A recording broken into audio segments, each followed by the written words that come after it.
maximum value is infinity. That's why AOL is infinity. As the gain we are calling it as AOL because the op amp you see here is in open loop.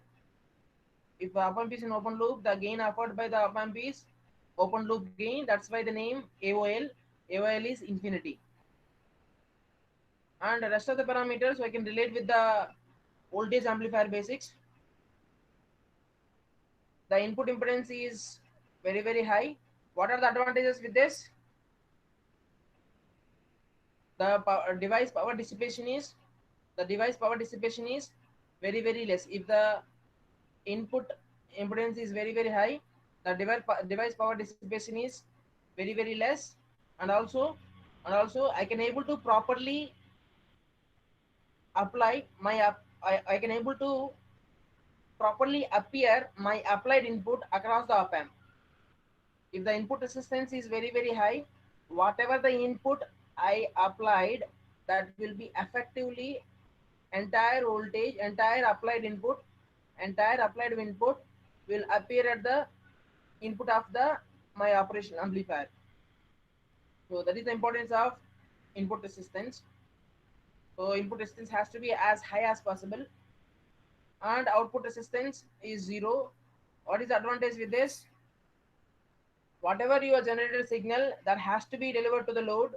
If the load resistance is high and the output resistance of your amplifier is low, so the whatever the signal generated by the amplifier, that entire signal can able to be appear at the load if the output impedance is less.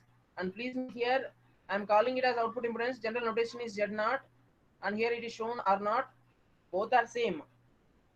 Impedance is a AC quantity, resistance is a DC quantity. That is only the difference.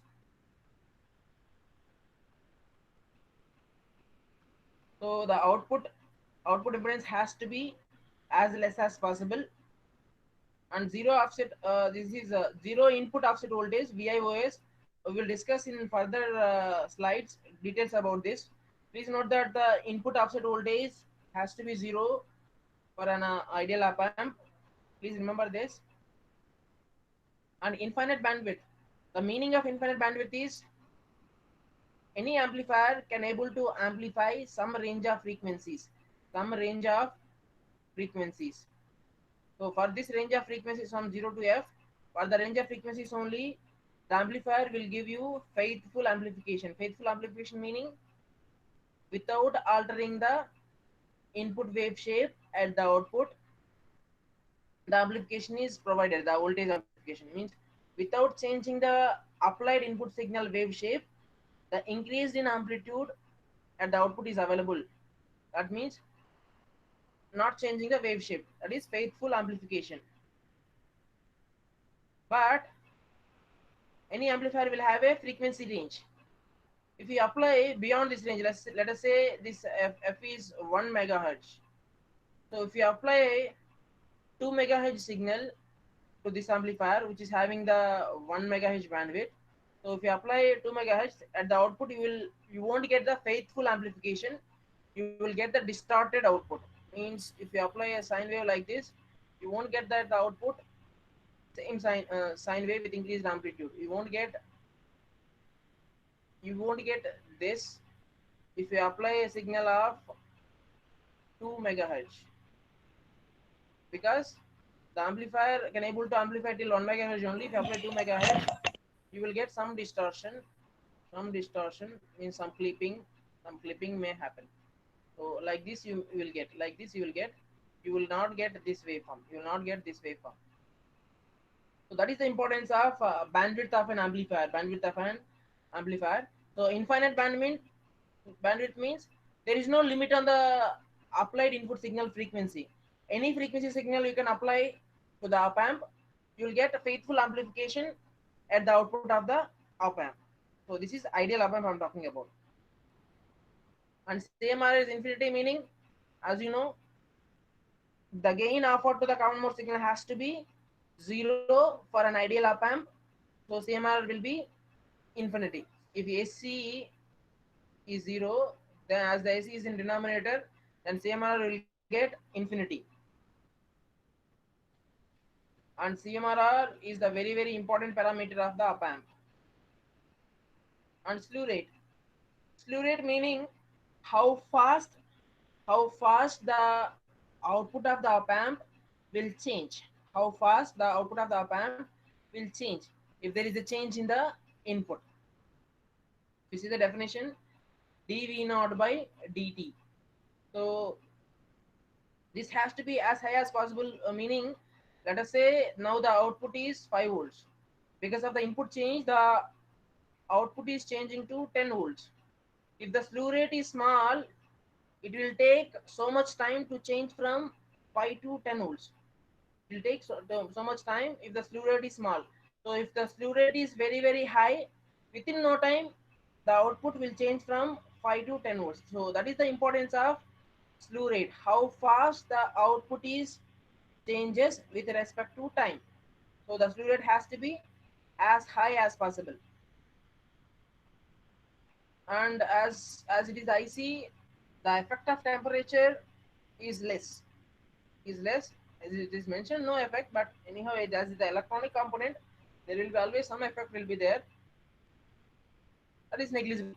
In this 741 IC, the temperature effect is negligible. And power supply rejection ratio is a definition you just see here. What is the change in input offset voltage? VIOS is the input offset voltage. The change in input offset voltage with respect to change in power supply. As you know, the power supplies available for operation amplifier is two power supplies, that is plus VCC and minus VCC.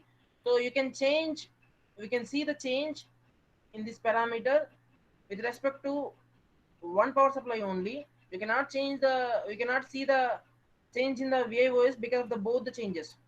At a time you can see the change in VIOS because of one power supply change. So the definition is written like this two ways. So this is the change in VIOS, this is the change in VIOS with respect to change in VCC, keeping the VE constant, and this is the change in VIOS with respect to change in VEE, keeping VCC constant. VCC constant. So it is generally measured in millivolts per volt, means millivolt change in the input offset voltage for a change in volt change in the power supply, DC power supply. Either this is measured in the millivolts per volt or microvolt per volt. As the this ideal value of VIOS is 0, so this quantity also, power supply rejection ratio also will be expected to be 0. So what I discussed till now regarding the ideal parameters of the op amp will be there in this table. Just have a look. The saturation property I will discuss in coming slides. Now see open loop configuration of op amp. As you know, the output voltage when the operation amplifier is in open loop is equal to V naught into AOL multiplied by VD, right? This is the formula. This is the formula. And can you tell me what input configuration in here it is? You've seen the different input configurations, right? Differential mode, common mode. In the differential mode, single-ended differential mode, double-ended differential mode you've seen. In the single-ended differential mode you've seen inverting mode and non-inverting mode you've seen, right? So here the operation amplifier is operating in which mode among those? Can anybody have any answer? Can you unmute and tell me?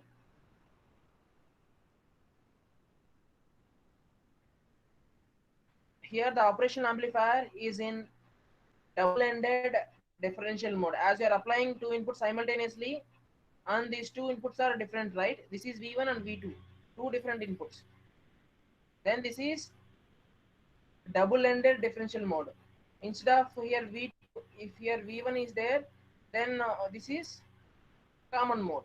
So I think you are able to see the difference between different applying input modes. As these two are different, then this is double-ended differential mode. The operation amplifier is operating in this case is double-ended differential mode.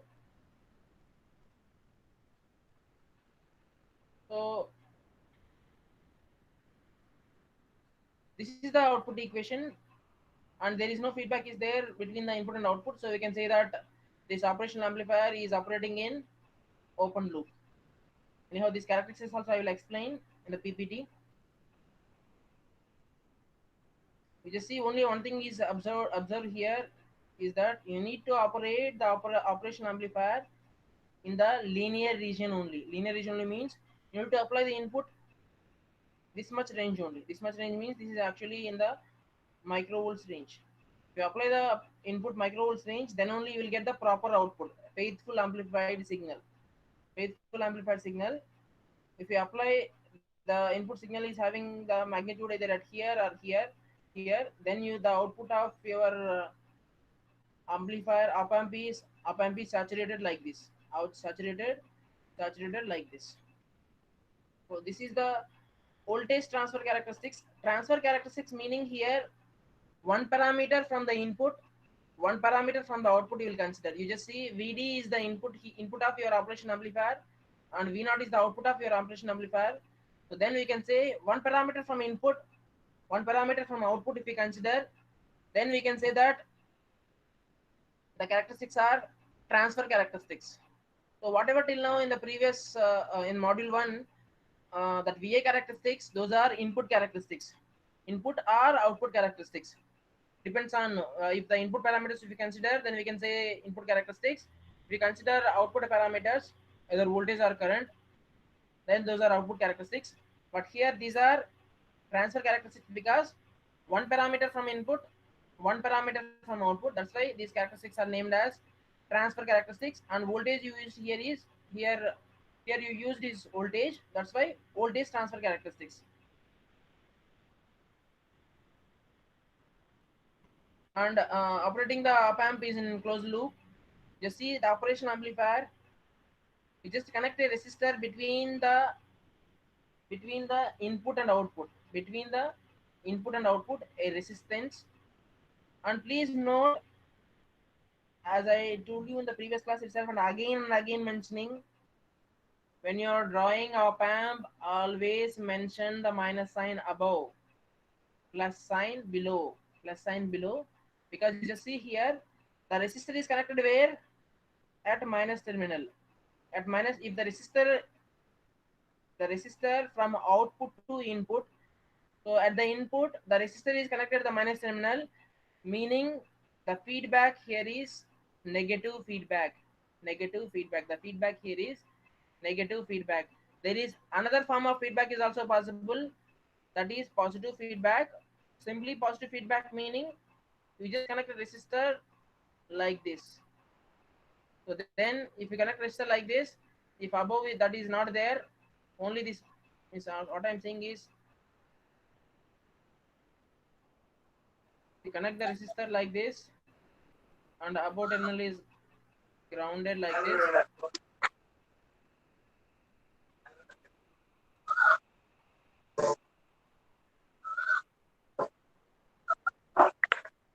Then please unmute your mic. This one is positive feedback.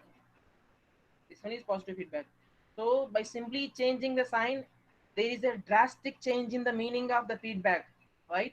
That's why I'm again mentioning where you connect the feedback is very important.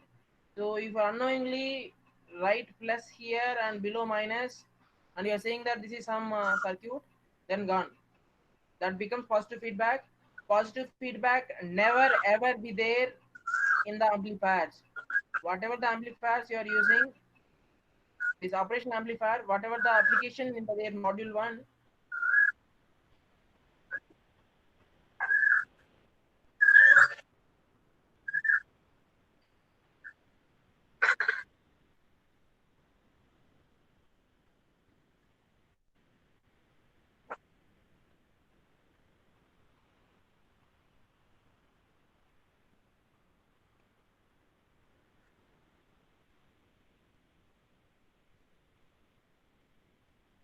whatever is the circuit is there in the circuits you are analyzing in module 3, all are amplifiers only, all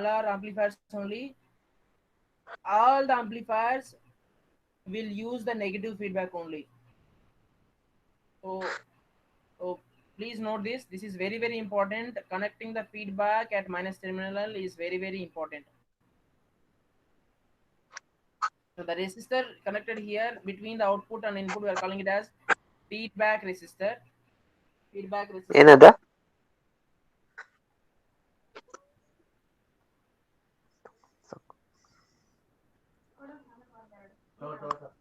ಏನದು Akshay, ನಾ ಮಾಮೂಲು ತಿಂತಾತೇನೆ.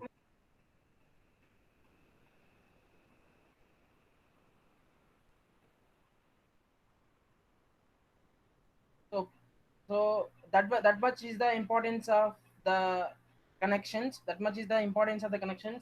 Please note. So this negative feedback will have some advantages. So these are the advantages. One thing is, because of the negative feedback, let us say AOL is the open loop gain.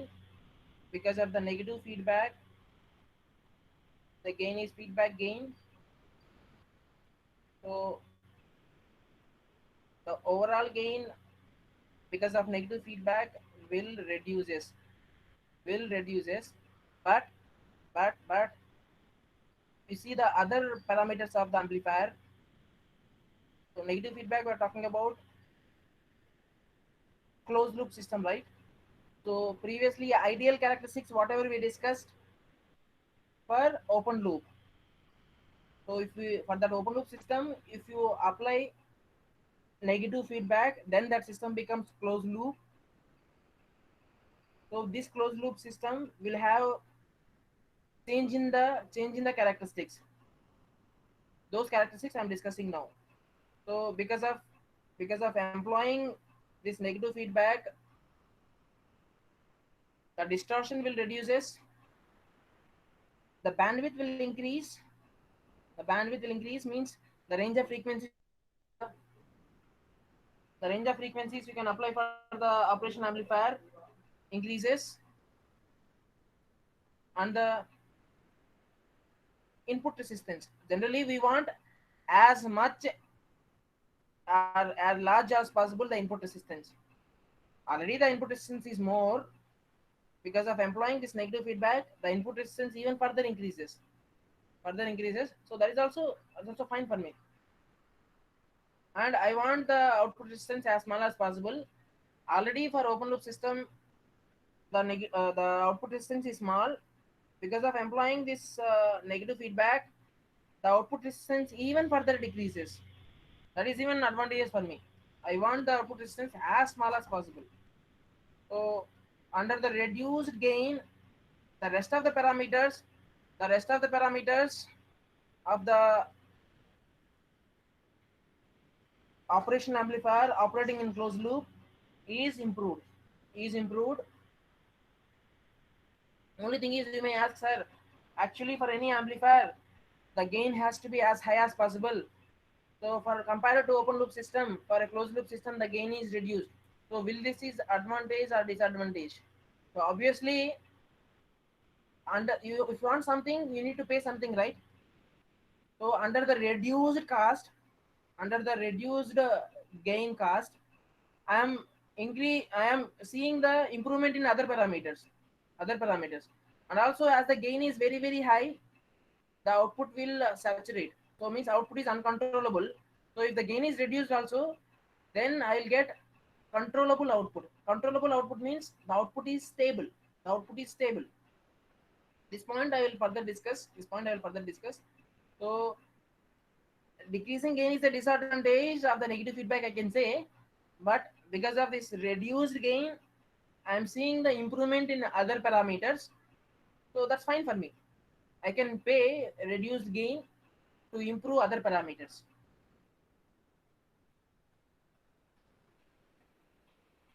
So now we will see the characteristics of operation amplifier. Yeah, anybody have any doubt till here?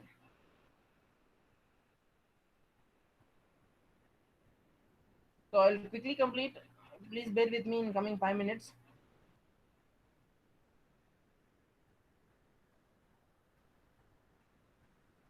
The only thing is some more parameters will be added from the above discussion. In the above we discussed characteristics of ideal op amp. So some practical considerations will be there. You will just see now. Previously we seen maximum and minimum values. We'll see some numbers here. And please note, if practical op amp is there means you will see the characteristics for open loop and also closed loop, and also for closed loop, open loop and closed loop. So you just see here open loop gain. Generally, different textbooks will follow different values. We are following 10 power 5.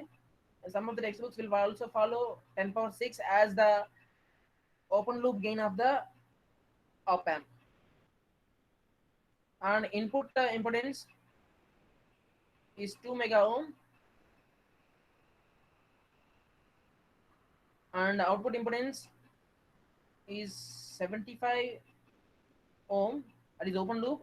If you apply a feedback, that resistance will reduce to 1 to 2 ohm. Same way bandwidth will reduce or increases because of the feedback. Bandwidth will increase. And coming three parameters I am discussing, these are very important regarding the practical op amp. Input offset voltage, VIOS. You see this circuit shown here. See the circuit shown here.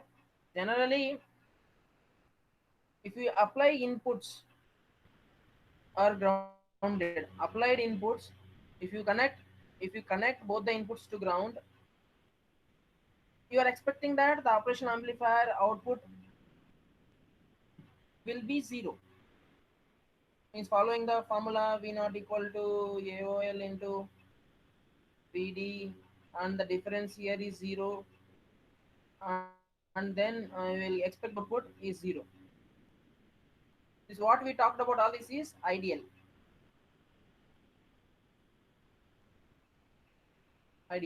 But practically, if you connect the op amp like this,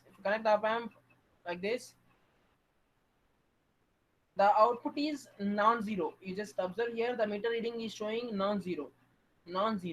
So this non-zero output we are calling it as VOOS. This is because of the bias currents and input offset voltage of the your op amp.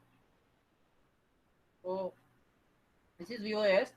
To make this non-zero output to zero,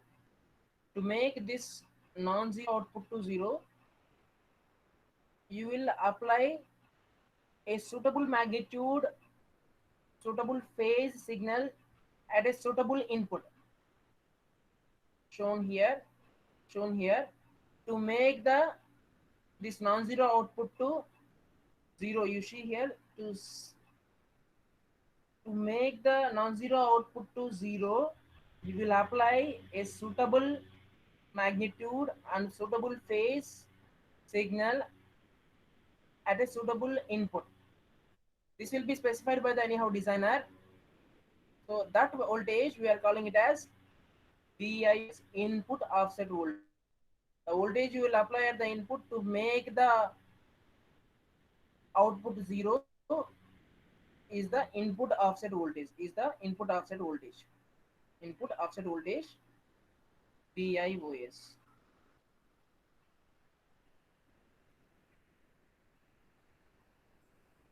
And same way, input bias current. As I told you, the two inputs of the op amp are the inputs of the differential amplifier, right? And if you see the differential amplifier circuit,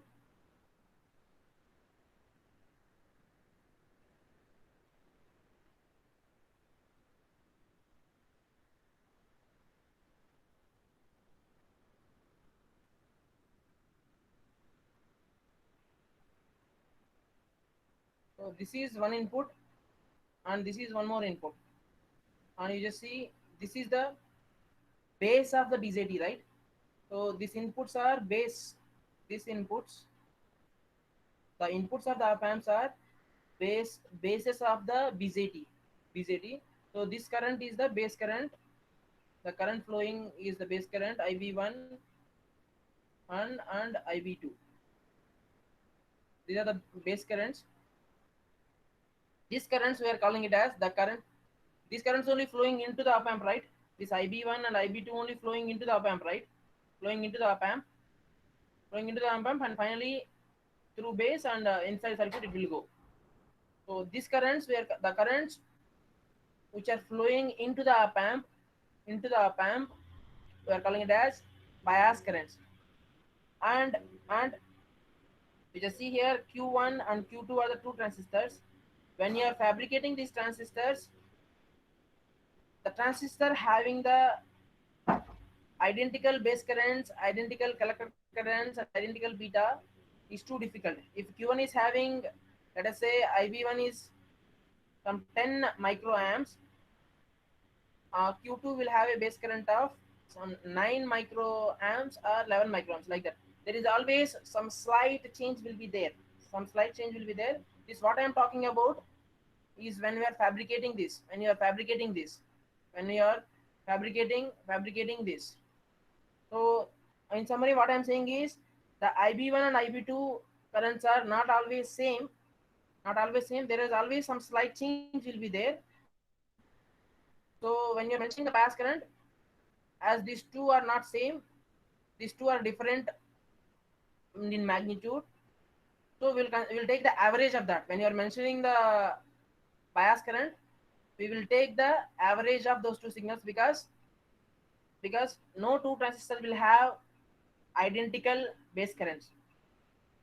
That's why we are considering the average of the two base currents, and we are calling that current as bias current. Bias current meaning the current which is flowing into the op amp. Flowing into the op amp. So when you're solving problem, this IB will as 0. Assume it because the operational amplifier input resistance is very high, right? If the input resistance is very high, then the current it is flowing is very less. So that's why we are assuming when you're solving the problems, the current flowing into the op amp is 0 because the op amp is having input resistance is very high. This is about the bias currents. And the input offset current is IIOS, is the difference of these two currents. Difference of these two currents is the IIOS, the magnitude in the range of 20 to 600 nanoamps. What is input offset current? And as I told you previously only, output offset voltage VOOS is because of the input bias current or offset current or input bias voltage. Because of that, some non-zero output will come. That non-zero output we are calling it as VOOS, output offset voltage. So you just solve this problem later. I will give you.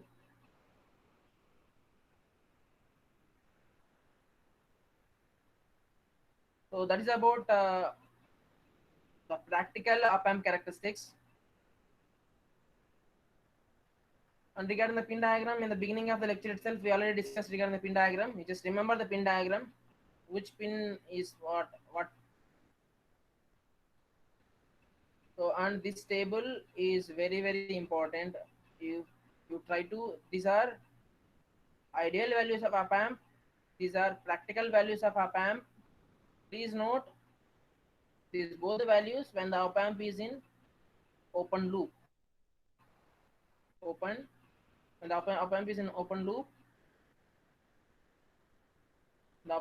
loop, these are the ideal values. These are the practical values. We just see input bias current is for an practical op amp is 80 nanoamps.